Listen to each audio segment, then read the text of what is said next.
What is up, New Beginnings Church? Happy Thursday morning to you and welcome to this devotion series to the Gospel of Luke. Today we're in Luke chapter 12. I would love it if you want to pause and go read the entire chapter 12 and then come back, and that way we can kind of talk and chop about what we did. The other thing I encourage you to do always is be reading along with me, go deeper and journal along with me. So that means when you pause and go read chapter 12, actually go write down your thoughts, highlight things, underline things, write in the notes, write in the margins. There's a great statement to live by, which is this: the person whose Bible is falling apart has a life that is not falling apart. And so when you find them people that, like, again, the pages are hanging out and the maps are, leaving them and the binding's broken, those people doing okay probably in life. And so anyway, let's make sure we're readers of Scripture, we meditate on Scripture, and then let's go together. Verse 1 says this: "Meanwhile, when a crowd of many thousands had gathered, so that they were trampling on one another, Jesus began to speak first to his disciples. He said, 'Be on your guard against the yeast of the Pharisees, which is hypocrisy.'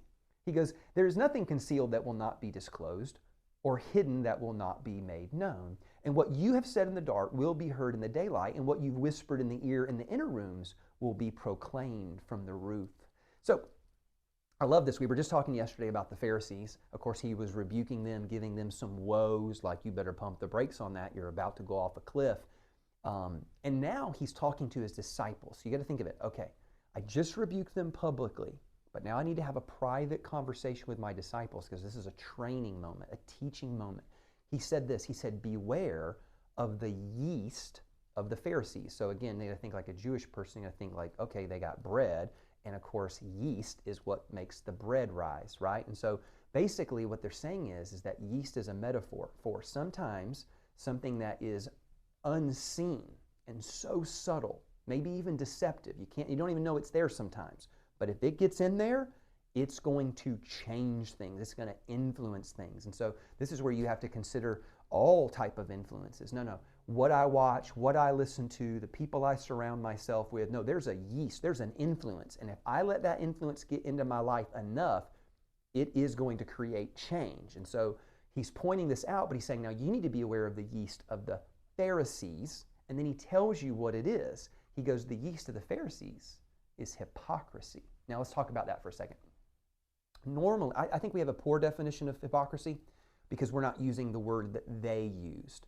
So when we think of a hypocrite, many times, especially as Christians, anybody that fails or falls from grace or makes a mess of things, we're like, "Oh, you hypocrite." And that's not how Jesus, I think, was using it, because when you look up the word that he used, it's literally, not figuratively, literally the same word that they used for a stage actor.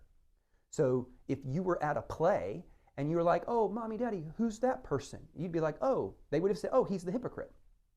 They weren't being mean. They were just saying, no, he's the actor.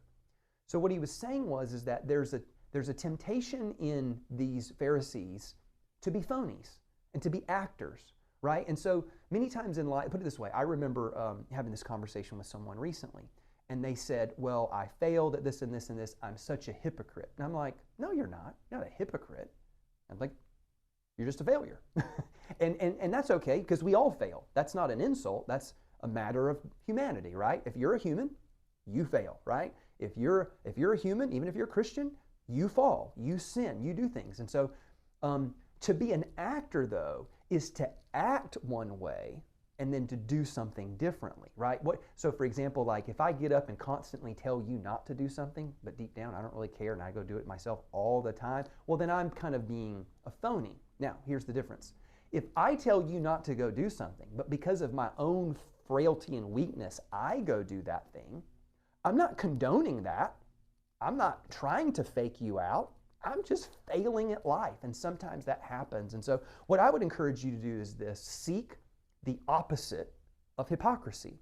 And the opposite of hypocrisy is not perfection. It's not always getting it right. It's not always keeping every rule perfectly. The opposite of hypocrisy is authenticity. Like, be your authentic self. You don't have to act like a Christian. No, just be a Christian, right? Don't act like a religious person. Don't act like a, no, just be that. Be who you are. And I think at the core of authenticity, you have people who are honest. When they're with you, they're being honest with you about their successes and their failures, about their strengths and their shortcomings, right? When we decide, hey, I'm just going to be authentic, this is who I really am, I can actually confess my sins and say, I'm so sorry, this is who I really am, and I failed in this area. And again, we don't need other people saying, well, you're such a this, and you're condemning us. No, we need people to restore us and rebuild us. And so we want to be authentic. Be honest with yourself is another one that's so challenging. Many of us have sin in our life, and we're just not being honest with ourselves. We're just kind of faking it and acting like we have it all together. And so I wrote this in my notes if you want to write this down. It is okay to fail. It is not okay to act like you don't. So, but I love what the scripture says.